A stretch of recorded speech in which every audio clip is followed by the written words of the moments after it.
I'm Mrs. Barter, Miss Barter's mother, and I am going to read Strega Nona by Tommy DePaula today, which is my absolute favorite children's book of all time, and I have read a lot of children's books. This is the big book version so that everybody can see the pictures. Strega Nona, an old tale retold and illustrated by Tommy DePaula. In a town in Calabria a long time ago, there lived an old lady everyone called Strega Nona, which meant Grandma Witch. Although all the people in town talked about her in whispers, they all went to see her if they had troubles. Even the priest and the sisters of the convent went, because Strega Nona did have a magic touch. She could cure a headache with oil and water and a hairpin. She made special potions for the girls who wanted husbands, and she was very good at getting rid of warts. But Strega Nona was getting old, and she needed someone to help her keep her little house and garden. So she put up a sign in the town square.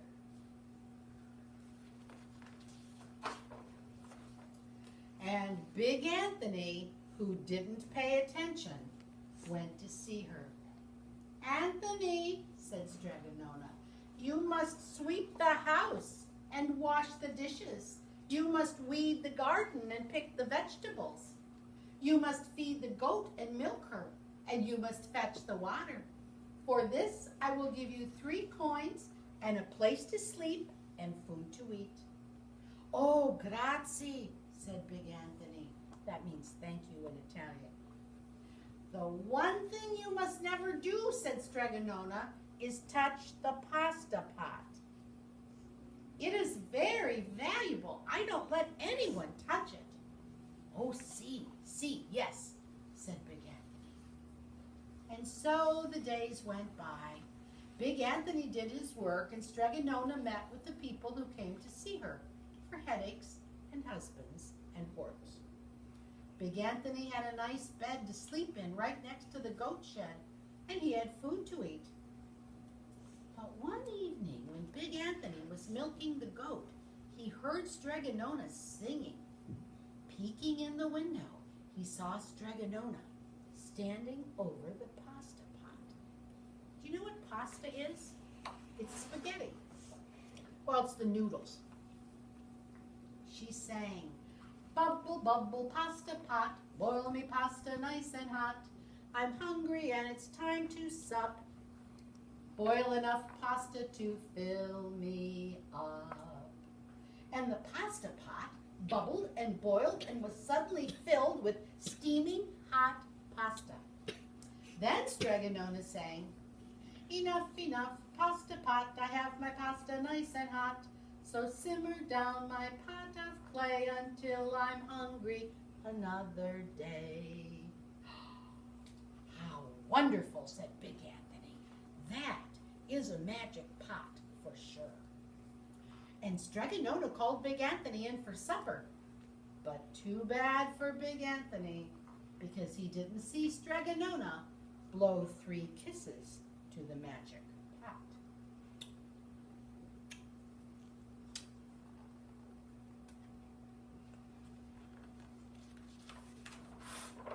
And this is what happened.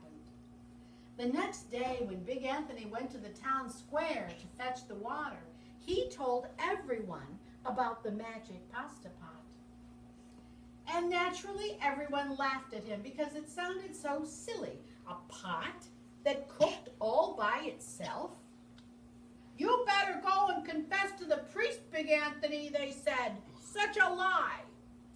And Big Anthony was angry, and that was not a very good thing to be. "I'll show them," he said to himself. "Someday I'll get that pasta pot and make it cook, and then they'll be sorry."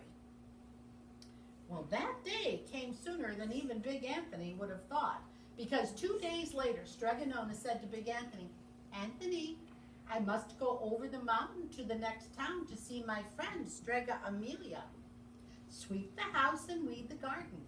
Feed the goat and and milk her. And for your lunch, there's some bread and cheese in the cupboard. And remember, don't touch the pasta pot.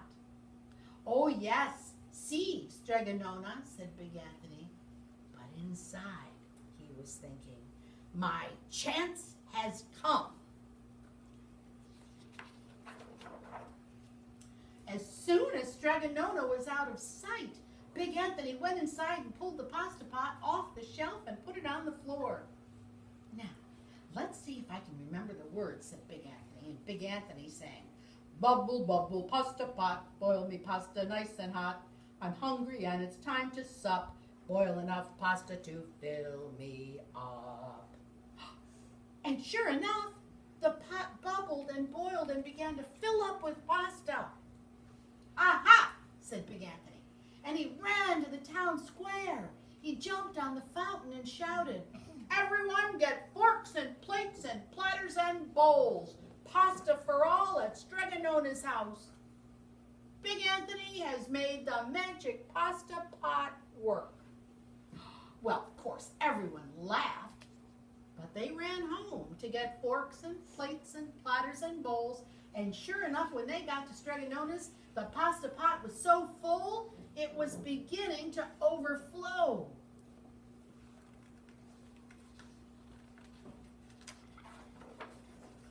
Big Anthony was a hero. He scooped out pasta and filled the plates and platters and bowls. There was more than enough for all the townspeople, including the priest and the sisters from the convent. And some people came back for 2 and 3 helpings. But the pot was never empty. Can you imagine something like that? When all had had their fill, Big Anthony sang, enough, enough, pasta pot, I have my pasta nice and hot, so simmer down my pot of clay until I'm hungry another day. But, alas, he did not blow the 3 kisses. He went outside, and to the applause of the crowd, Big Anthony took a bow. Well, he was so busy listening to compliments from everyone that he didn't notice the pasta pot was still bubbling and boiling until a sister from the convent said, oh, Big Anthony, look. And the pasta was pouring out of the pot all over the floor of Strega Nona's house and was coming out the door. Big Anthony rushed in and shouted the magic words again, but the pot kept bubbling. He took the pot off the floor, but pasta kept on pouring from it. Big Anthony grabbed a cover and put it on the pot and sat on it. But the pasta raised the cover, and Big Anthony as well, and spilled onto the floor of Strega Nona's house. Uh-oh, uh-oh, uh-oh. Stop, yelled Big Anthony. But the pasta did not stop. And if someone hadn't grabbed poor Big Anthony, the pasta would have covered him up. The pasta had all but filled Strega Nona's little house. Out the windows and through the doors came the pasta, and the pot kept right on bubbling. The townspeople began to worry. Do something, Big Anthony, they shouted. Big Anthony sang the song again, but without the 3 kisses, it did no good. By this time, the pasta was on its way down the road, and all the people were running to keep ahead of it. We must protect our town from the pasta, shouted the mayor. Get mattresses and tables and doors, anything, to make a barricade. But even that didn't work. The pot kept bubbling and the pasta kept coming. They're so worried. We are lost, said the people, and the priest and the sisters of the convent began praying. The pasta will cover our town, they cried. And it certainly would have, had Strega Nona not come down the road home from her visit. She didn't have to look twice to know what had happened.